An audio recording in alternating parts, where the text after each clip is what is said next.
What's up, YouTube? I was just changing my oil and I got a surprise.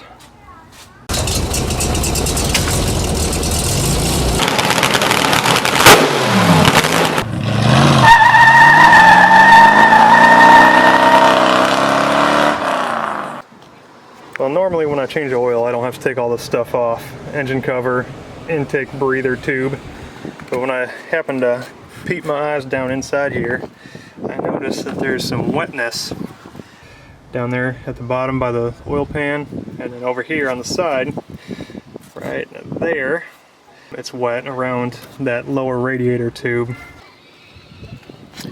So the water pump is this pulley right here, and the whole assembly behind it actually runs over. These are some of the bolts for it. It runs kind of at a arc shape.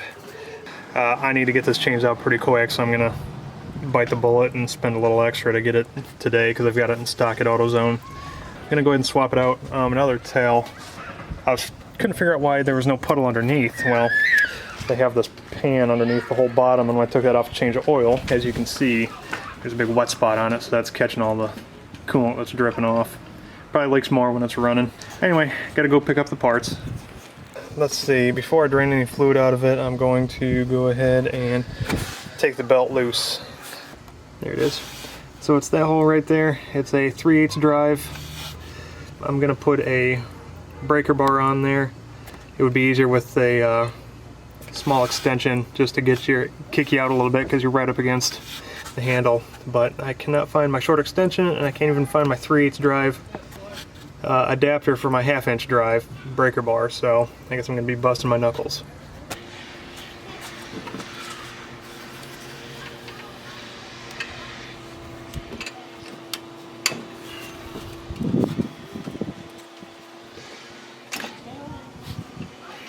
Here we go.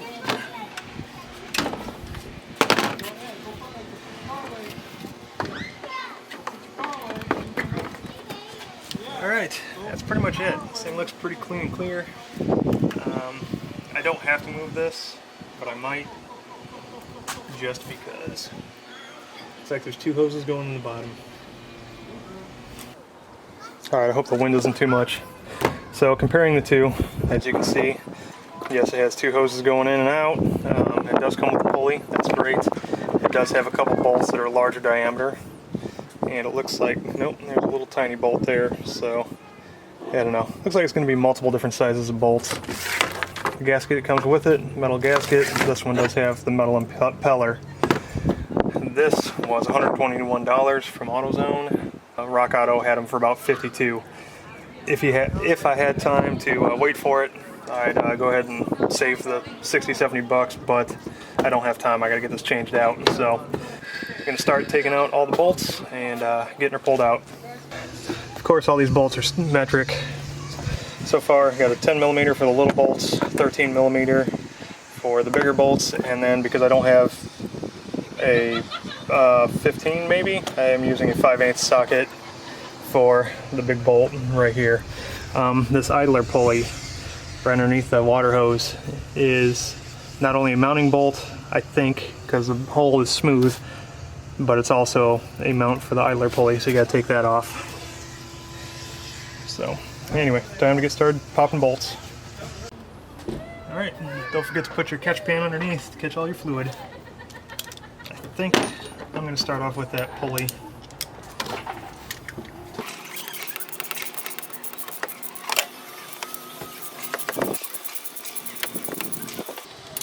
You know, I have an air ratchet. I don't know why I'm not using it.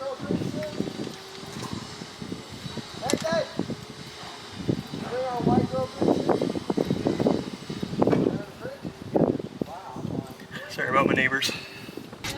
There we go. Yeah, that one goes all the way through. Well, that's 13 also. Just randomness. Dinner bell. Extensions make life so much easier.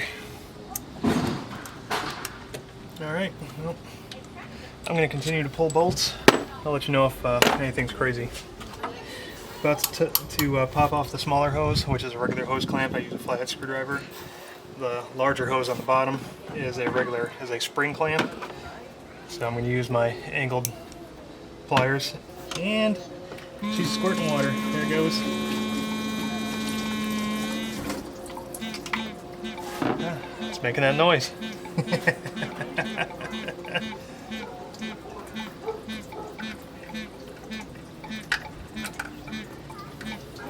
I'm going to pop off this bottom hose also.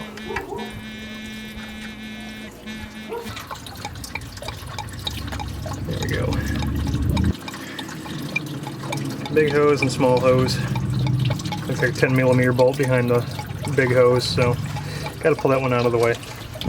This bolt right here, where am I at? Sorry.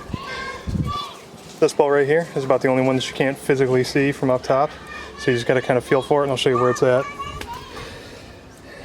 See my extension sticking out? There it is. Basically right underneath the edge of the crank pulley.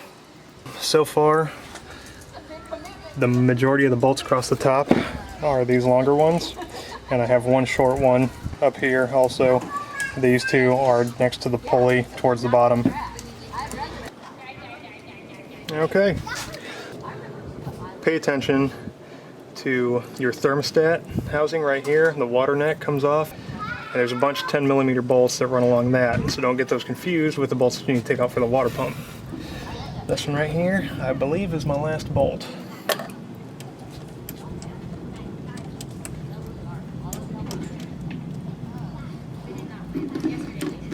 Get this one taken out, and I'll probably have to pry her off there. And this one looks like a long bolt. Yep. And that one, that one has a little rubber thing on there, so yeah, pay attention to where your bolts go, I guess. I think it's ready to come off. Yep.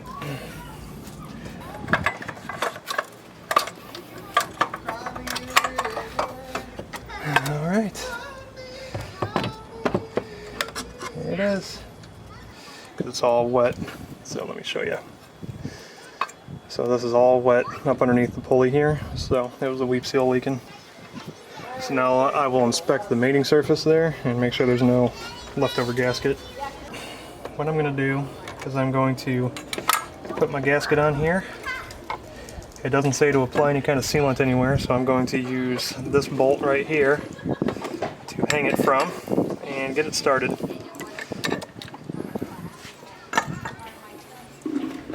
Hopefully.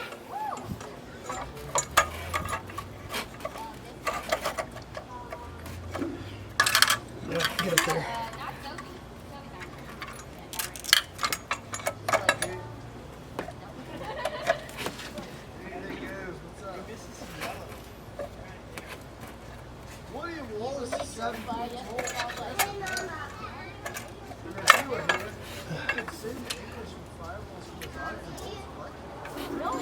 Nope, not quite. Okay, let me fight with that one for a minute.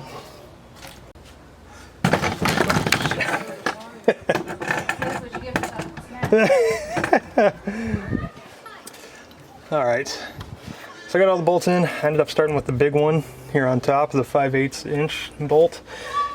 The front edge of the block actually is smooth for about 1/4 inch, so you can set the bolt in there before you actually have to start threading it, so that's nice.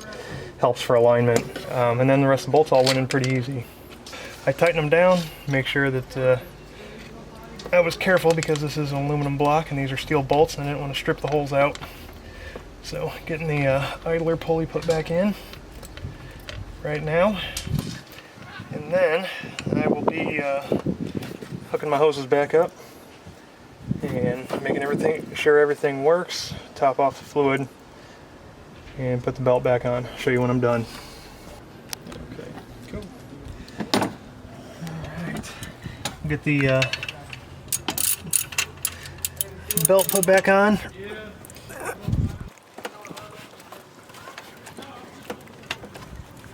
Come on.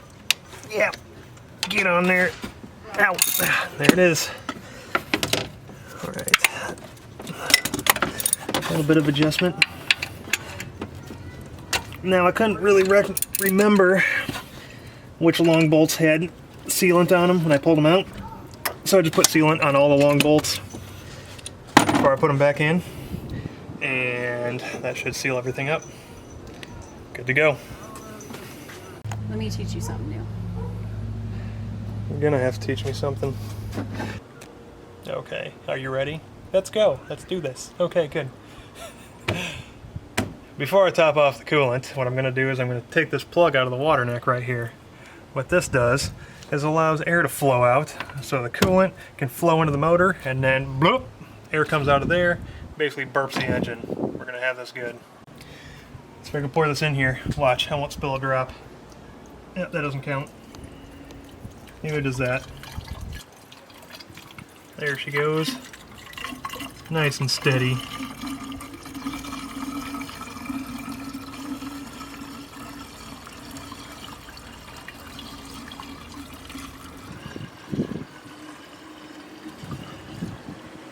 Boy, she's thirsty.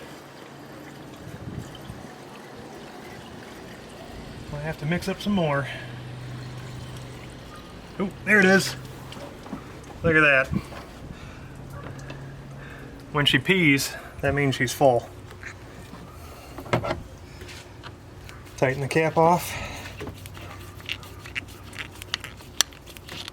And it's good. Finish topping off your bottle. There it is. Perfectly right in between the lines. Might as well put that extra drop in there. Well, that wraps her up. It's been a couple days driving it around. It's all dry down there. It's working. Another job done. Keep the car for a little bit longer. It's got 187,000 miles on it. Still running like a champ. You know, obviously a few minor things here and there. But like I said, that wraps up this video. I thank you all for watching. Don't forget to like, comment, and subscribe.